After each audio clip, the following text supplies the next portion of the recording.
In the early hours of January 29, 1991, as darkness still blanketed the vast, oil-rich expanse of the Persian Gulf, a deceptive calm lingered over the waters. The surface shimmered faintly under the moonlight, occasionally disturbed by the slow churn of the sea breeze or the distant silhouette of a passing vessel. But beneath this tranquil facade, tension pulsed like an electric current, an impending confrontation concealed by the stillness of the Gulf. It was a silence waiting to be shattered. On this particular morning, the Iraqi Navy, acting under the direct orders of President Saddam Hussein, launched one of its most audacious operations of the Gulf War. With the ground campaign looming and coalition air superiority becoming increasingly overwhelming, Iraqi naval commanders saw an opportunity, or perhaps a last-ditch necessity. They initiated a calculated breakout attempt, directing their remaining naval assets to flee from their exposed positions in Iraqi-controlled harbors through the narrow strategic straits near Bubiyan Island, in hopes of slipping past the coalition blockade and into the relative sanctuary of Iranian territorial waters. The Iraqi naval maneuver was not merely a retreat. It was a desperate, multifaceted gamble, an effort to preserve critical naval resources that might be used in a future stage of the conflict or potentially redeployed in unconventional ways to launch harassment strikes against coalition supply lines. With a mix of missile boats, fast attack craft, minesweepers, and patrol vessels, the convoy was more than a fleeing force. It was a formation poised for survival and possible resurgence. The selection of the Bubiyan Channel as the route of escape was a calculated risk. Bubiyan Island, situated just off the Kuwaiti coast near the Iraqi border, was a geographical choke point, a place where vessels had little room to maneuver and any miscalculation could prove fatal. But Iraqi commanders hoped that by hugging the coastline and making their move under cover of night, they might evade detection or at least delay an effective coalition response. However, such hopes were swiftly dashed. Coalition forces, led by American, British, and Saudi elements, had spent weeks establishing near-total dominance in the air and sea. The skies above the Gulf were patrolled constantly by AWACS radar planes, maritime patrol aircraft, and carrier-based strike fighters. Naval picket lines had been established, with warships and submarines monitoring choke points like Bubiyan, anticipating any movement by Saddam's navy. What the Iraqi naval commanders may not have known, or perhaps fatally underestimated, was the level of integration and surveillance coordination the coalition possessed. Satellite reconnaissance, electronic intelligence, and human-sourced data had been feeding a comprehensive picture of Iraqi military dispositions to the coalition high command. When radar blips began to appear just after midnight, moving south from Qasr and Basra, the alarm was sounded almost immediately. Coalition naval forces activated intercept protocols within minutes. Airborne early warning aircraft painted the escaping ships with radar, while fast-response fighter jets were scrambled to engage. The Iraqi vessels, traveling at high speed through the narrow waters, had no real hope of stealth. Their radar signatures were too distinct, and their movements too erratic. Moreover, many of the Iraqi ships lacked sophisticated anti-air defenses, leaving them virtually helpless once they had been spotted by coalition strike aircraft. As the breakout attempt continued into the early hours, a formation of U.S. Navy and Royal Navy aircraft swept in. Carrier-based A-6E intruders, FA-18 Hornets, and British Sea Harriers launched precision strikes against the moving flotilla. Armed with advanced targeting pods, laser-guided bombs, and anti-ship missiles, the coalition aircraft turned the waters near Bubiyan into a fiery gauntlet. Ship after ship was hit and left burning or sinking, their wreckage dotting the narrow channels. Survivors scrambled into the water or clung to the twisted metal of their broken vessels, as rescue was not forthcoming. In the distance, the silhouettes of additional Iraqi vessels still attempting to flee were visible, each one now fully aware of the fate awaiting them. Some turned back. Others tried evasive, zigzagging patterns to avoid being targeted. None of it mattered. Coalition radar and satellite coordination allowed pilots to strike with deadly precision.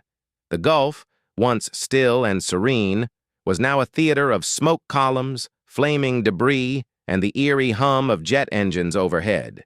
This event, later known as the Bubiyan Turkey Shoot, would go down as one of the most lopsided naval engagements in modern military history.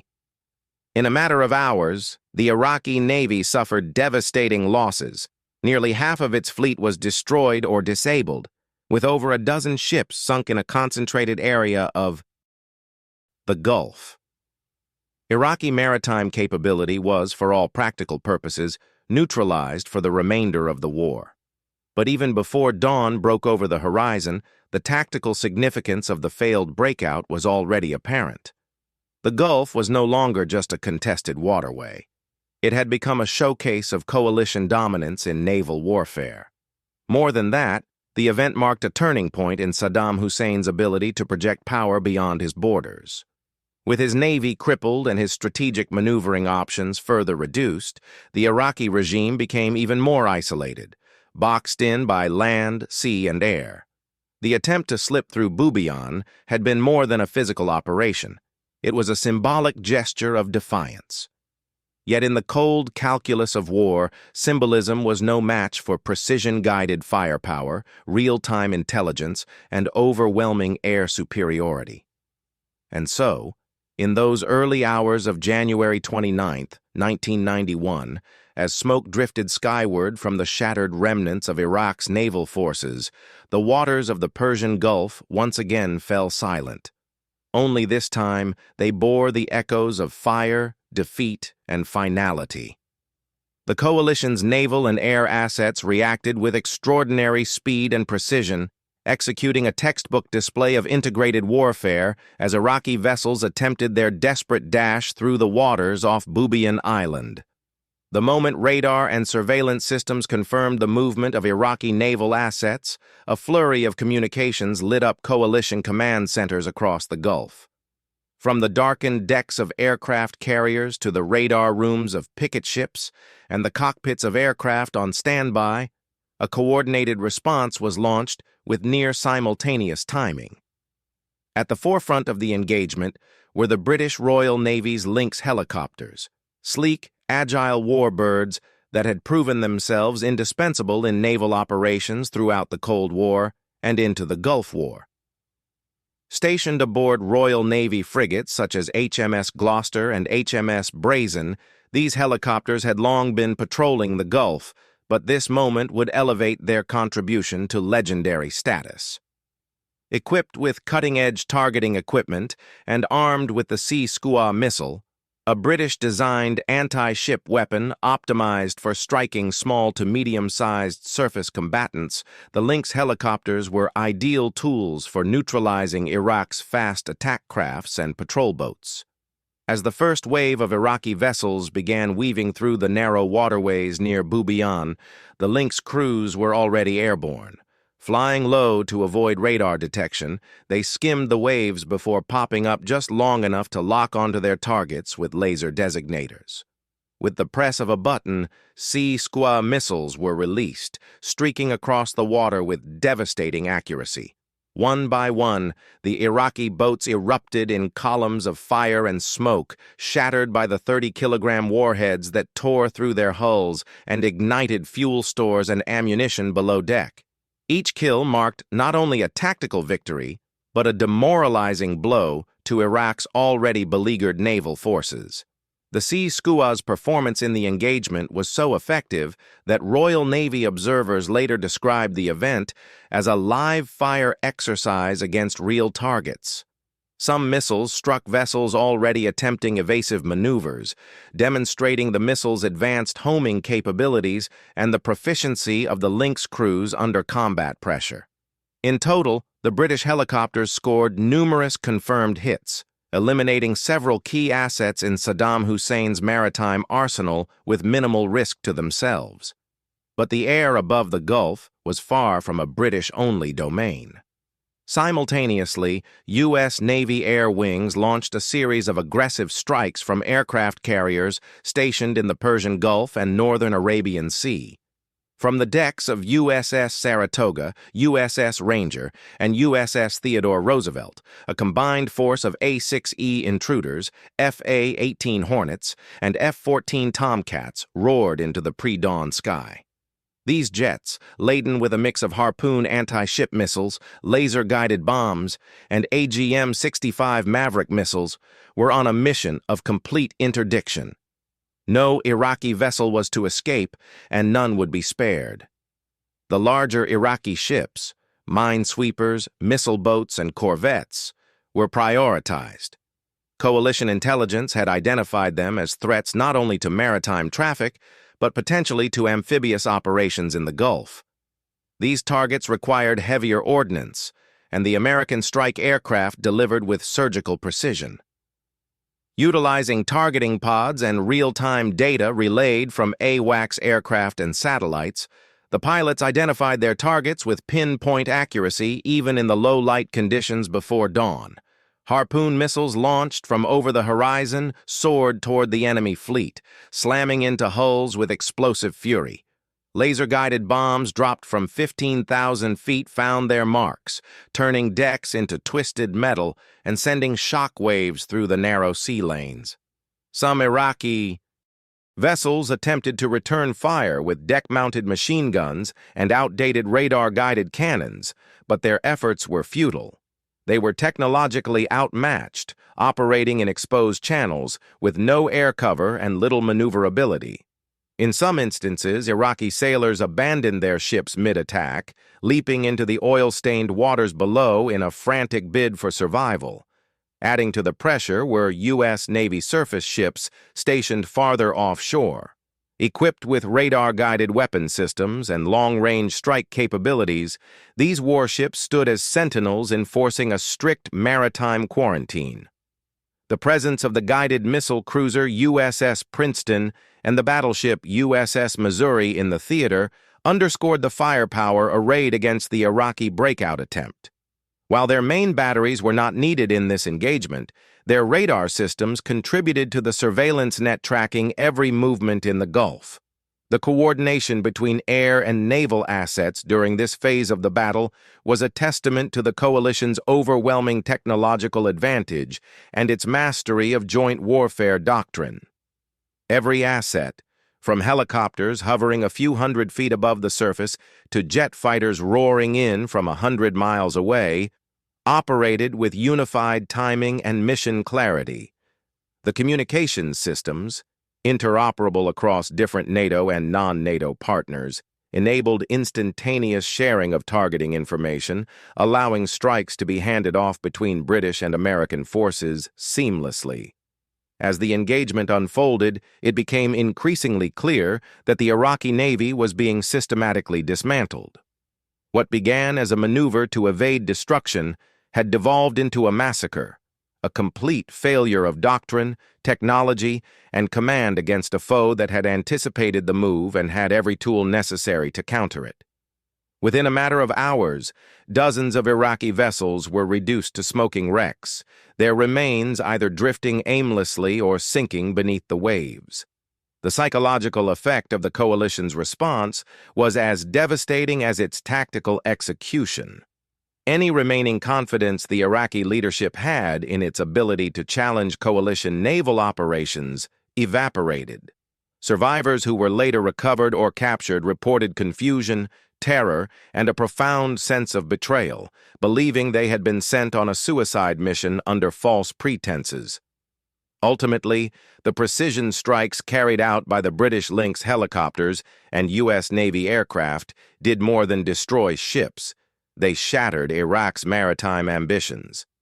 The Bubiyan naval engagement, and particularly this decisive phase, showcased the future of warfare, swift, networked, and relentless. Over the next 4 days, from January 29th to February 2nd, 1991, the Persian Gulf bore witness to one of the most lopsided naval confrontations in modern warfare. What began as a swift interception of an Iraqi naval breakout evolved into an unrelenting campaign of destruction. Coalition forces, emboldened by the overwhelming success of the initial strikes and determined to eliminate the Iraqi Navy as a threat entirely, intensified their operations to a level not seen since World War II naval battles. The skies and waters around Bubiyan Island became a gauntlet of death for Saddam Hussein's fleeing fleet. Coalition commanders enacted a strategy of sustained pressure, an unbroken cycle of sorties, radar sweeps, and missile engagements designed to ensure that no Iraqi vessel, regardless of speed, maneuverability, or firepower, could escape unscathed. The meticulously coordinated response drew on a multinational force structure that included British, American, Canadian, and French elements. Each branch of service contributed according to its strengths: air superiority from U.S. Navy and Air Force squadrons, precision missile attacks from Royal Navy helicopters, and constant maritime surveillance from a web of surface ships, submarines, and airborne radar platforms. The tempo of the operation accelerated rapidly. Across a span of just 13 hours on January 30th alone, coalition forces launched no fewer than 21 distinct engagements. This was not sporadic contact. It was a sustained multi-theater offensive, synchronized across domains, where pilots rotated in and out like clockwork and naval gunners were constantly updating fire control solutions based on live drone and AWACS feeds. Each engagement unfolded with ruthless efficiency. Iraqi ships were detected, tracked, and targeted, sometimes before they even realized they had been spotted. These were not sprawling warships like aircraft carriers or destroyers. The majority of Iraq's naval assets consisted of smaller vessels, fast attack craft, missile boats, minesweepers, and patrol boats, ships meant for literal defense and hit-and-run tactics along coastlines. While agile, they were wholly unsuited to withstand coordinated attacks from advanced weaponry launched from hundreds of miles away. Iraqi commanders attempted to disperse the fleet, sending ships on divergent routes, hoping at least a few could slip through the fingers of the coalition net. But this only fragmented their defense and made each isolated vessel an easier target. The coalition's use of air power during these 4 days was relentless. U.S. Navy aircraft continued flying missions from carriers in the Persian Gulf, while F-15E Strike Eagles and F-111 Aardvarks from the U.S. Air Force added deep strike capabilities from bases in Saudi Arabia. Each plane operated under real-time command guidance, allowing for rapid targeting updates as ships moved. In many instances, pilots were receiving live intelligence updates mid-flight, changing targets en route to strike ships that had just been detected by radar or infrared sensors. One of the most significant advantages enjoyed by coalition forces was their near-complete control of the electromagnetic spectrum. Iraqi ships could neither communicate effectively nor detect incoming threats with any consistency. Jammed communications, spoofed radar returns, and targeted electronic warfare tactics ensured that Iraqi crews were often blind and deaf, completely unaware of their attackers until missiles or bombs struck. Panic spread quickly through the ranks of Iraqi sailors.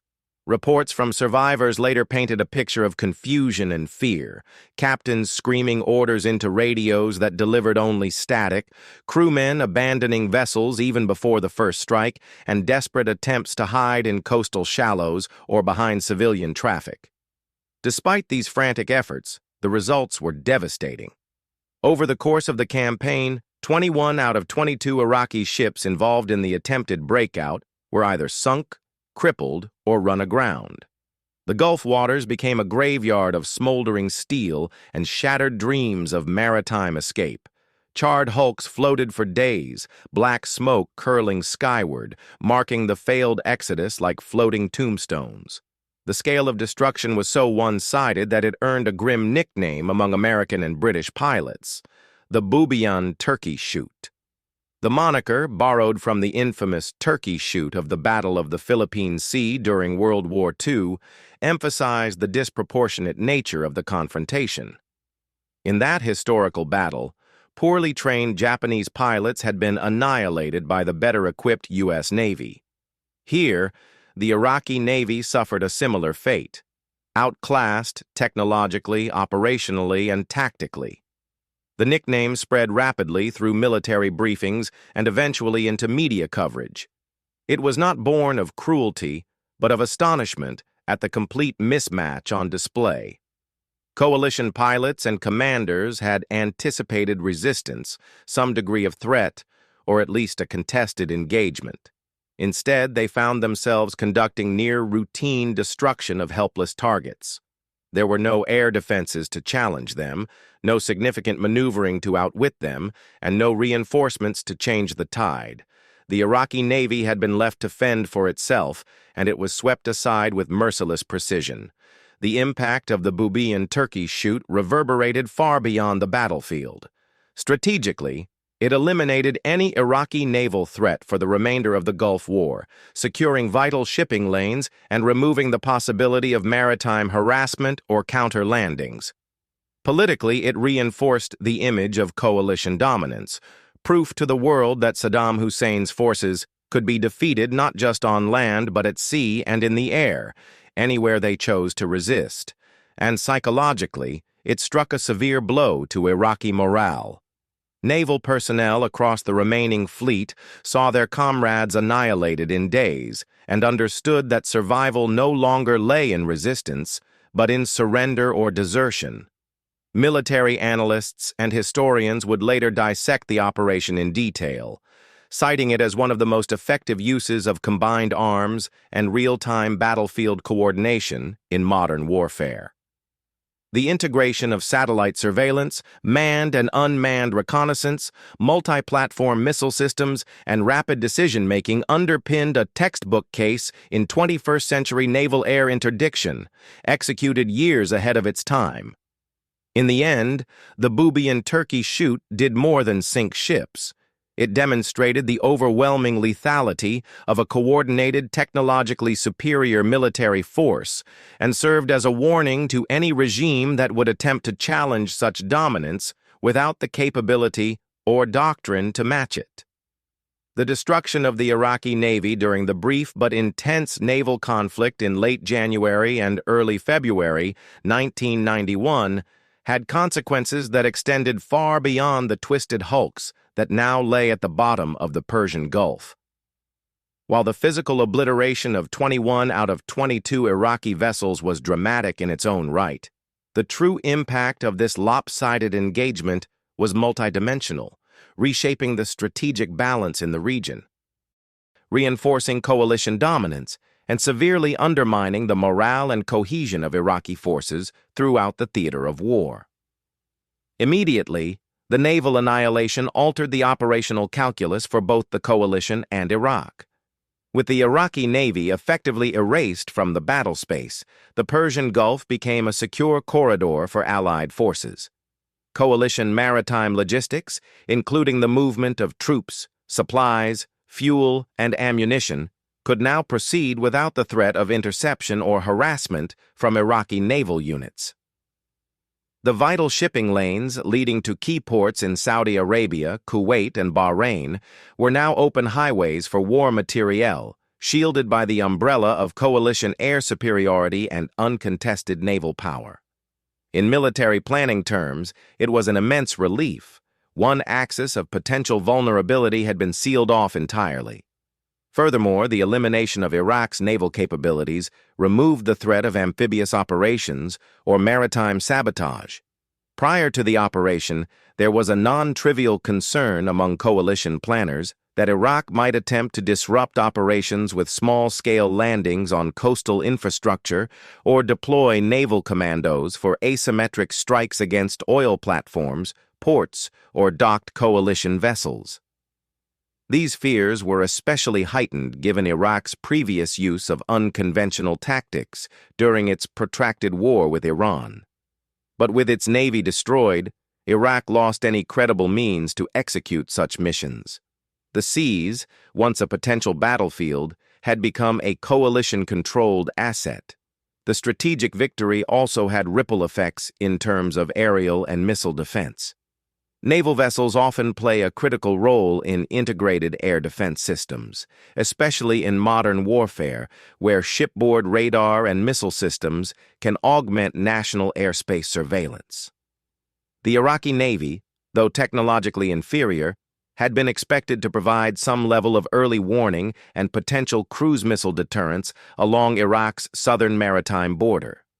Its destruction meant that air corridors used by coalition strike aircraft, especially those approaching from the Gulf, could now be accessed with greater freedom and less electronic interference.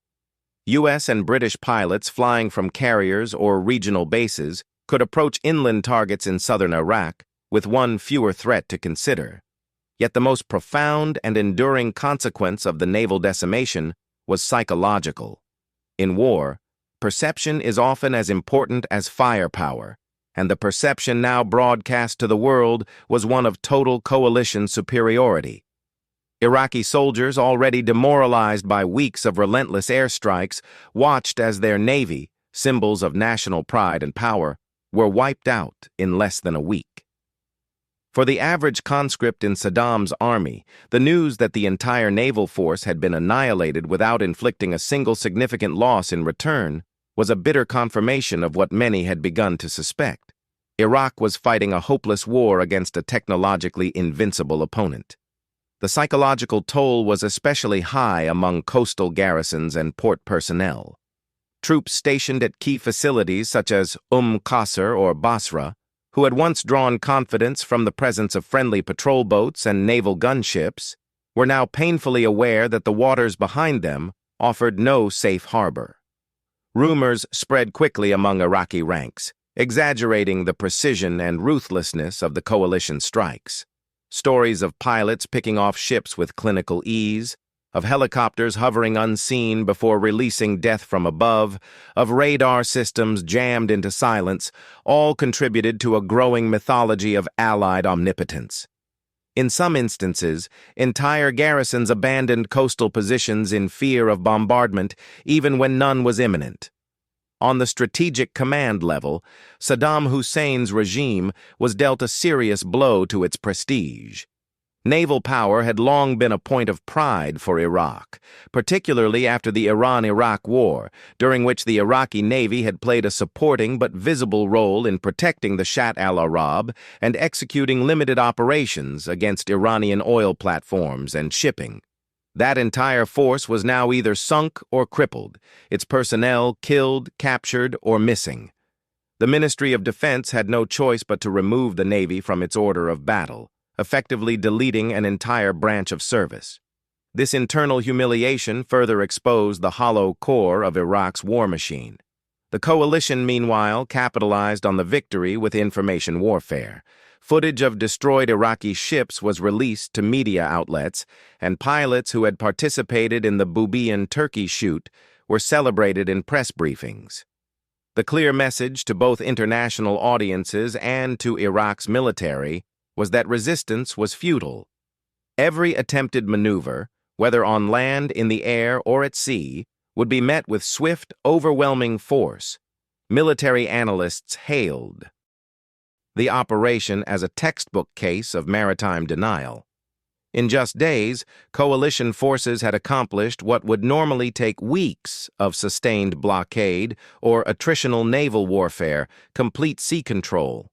Without deploying a single large warship into a contested zone, and without losing a single vessel or aircraft in return, the coalition had removed Iraq's maritime reach and ensured that any remaining naval ambitions would be relegated to the scrap heap of strategic irrelevance. From a geopolitical perspective, the destruction of the Iraqi Navy sent shockwaves throughout the region. Neighboring states, especially Iran and Saudi Arabia, took note of how efficiently the coalition operated in joint naval operations and how quickly it could neutralize a regional fleet. In the post-war years, these impressions would influence naval procurement, alliances, and regional military cooperation, particularly in the Gulf Cooperation Council, GCC. The Battle of Bubiyan stands as a towering example of the effectiveness of modern joint force operations, representing a new chapter in naval warfare and a pivotal moment in the evolution of 20th-century military doctrine. Taking place from January 29th to February 2nd, 1991, during the height of the Gulf War, this engagement demonstrated the immense power that could be unleashed when technologically advanced air, sea, and intelligence assets worked in seamless coordination. Though it lacked the grand scale of a traditional naval battle, the operation's results were anything but minor, the near-total destruction of the Iraqi Navy, without a single coalition loss. For many, this clash in the narrow waters near Bubiyan Island has become a benchmark for how 21st-century conflicts would be fought: fast, precise, intelligence-driven, and technologically dominant. At its core, Bubiyan was a manifestation of the principles of joint warfare coming to life. The operation was not merely a series of random attacks on isolated enemy vessels. It was an orchestrated ballet of war, involving the tight integration of British and American naval forces, advanced airborne reconnaissance, electronic warfare platforms, carrier-based strike aircraft, and ship-launched missiles, all feeding off real-time intelligence and centralized command. Helicopters from the British Royal Navy, particularly the Lynx models equipped with Sea Skua anti-ship missiles, proved devastatingly effective. These nimble machines, operating just above the surface of the Gulf, moved in concert with U.S. Navy and Air Force aircraft to intercept, track, and destroy Iraqi ships attempting to escape into Iranian territorial waters.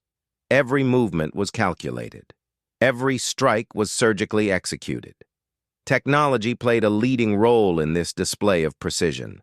Coalition forces wielded not only superior weaponry, but also unmatched surveillance capabilities. Airborne Warning and Control System, AWACS aircraft, provided a comprehensive picture of the battle space, while satellites and reconnaissance drones identified Iraqi movements in advance. These assets enabled coalition commanders to anticipate enemy maneuvers and deploy assets with unmatched speed and accuracy. From radar-guided missiles to infrared tracking systems, the tools at their disposal made evasive maneuvers nearly impossible for the Iraqi Navy. The vessels were essentially hunted in the open sea, marked, tracked, and eliminated one by one. But what truly set Bubiyan apart from past naval battles was the speed with which dominance was asserted. The Iraqis never stood a chance. Their ships, ranging from Chinese-made fast attack boats to Soviet-designed minesweepers, were outdated, slow, and lacking in modern defenses. Their crews, while undoubtedly brave, were overwhelmed by a digital war machine that struck without warning and disappeared into the darkness. Within a span of just 13 hours across 4 days, the coalition carried out 21 separate engagements, each a demonstration of overwhelming force and flawless coordination. This wasn't just victory. It was a showcase of how intelligence-led operations could achieve overwhelming results with minimal risk to friendly forces. The implications of this battle extended beyond the Gulf War. For military strategists, the Battle of Bubiyan became a defining case study in naval academies and war colleges around the world. It demonstrated how a numerically small, technologically sophisticated force could dismantle a larger, conventional navy with speed and precision. The lessons drawn from Bubiyan influenced doctrines on littoral, coastal warfare, joint force planning, and the value of integrating air and sea operations into a unified command structure. The U.S. Navy, the British Royal Navy, and allied forces around the globe began emphasizing even greater investment in helicopters, precision-guided munitions, radar systems, and real-time battlefield intelligence as a result of what was witnessed in the Persian Gulf. Moreover, the psychological effect of such an operation was not lost on either side of the conflict. Coalition troops saw firsthand what coordinated, high-tech warfare could accomplish. It boosted morale and reinforced the belief that overwhelming superiority could reduce friendly casualties while delivering critical blows to the enemy. For Iraq, it was a demoralizing blow. The Navy, long considered an integral component of Iraq's regional power projection, was gone, reduced to burning wreckage and twisted metal scattered across the seafloor. For the Iraqi military command, the defeat signaled just how unprepared they were to face a coalition armed with precision-guided weaponry, satellite reconnaissance, and seamless interoperability. Among veterans who participated in the battle, memories of Bubiyan are etched with clarity. Pilots recall the adrenaline of low-altitude missile runs, the challenge of target identification in a dynamic maritime environment, and the satisfaction of striking targets with pinpoint accuracy. Naval officers remember the flawless synchronization between shipborne command centers and airstrike teams, a communication web that ensured no vessel escaped and no strike was wasted. These memories, while sometimes harrowing, became sources of professional pride and historical significance. For military historians, the Battle of Bubiyan offers a treasure trove of insights. It represents a clean case of modern warfare mechanics applied in a highly effective way. The battle lacks the romanticism of battleship duels or the dramatic torpedo runs of World War II, but it provides a clinical, data-rich example of what modern naval combat looks like: rapid, unforgiving, and overwhelmingly reliant on technology, coordination, and intelligence. It also challenges conventional understandings of what constitutes a decisive battle. No massive fleet engagement occurred, no admirals faced off across the sea, yet the outcome was definitive and the strategic ramifications immense. Even decades later, the lessons of Bubiyan endure. As global navies adapt to new threats, be they hypersonic missiles, unmanned systems, or gray zone tactics, the principles on display in the Persian Gulf remain relevant. The importance of surveillance, joint force coordination, and rapid intelligence-based decision-making remains paramount. In that sense, the Battle of Bubiyan is more than a historical event.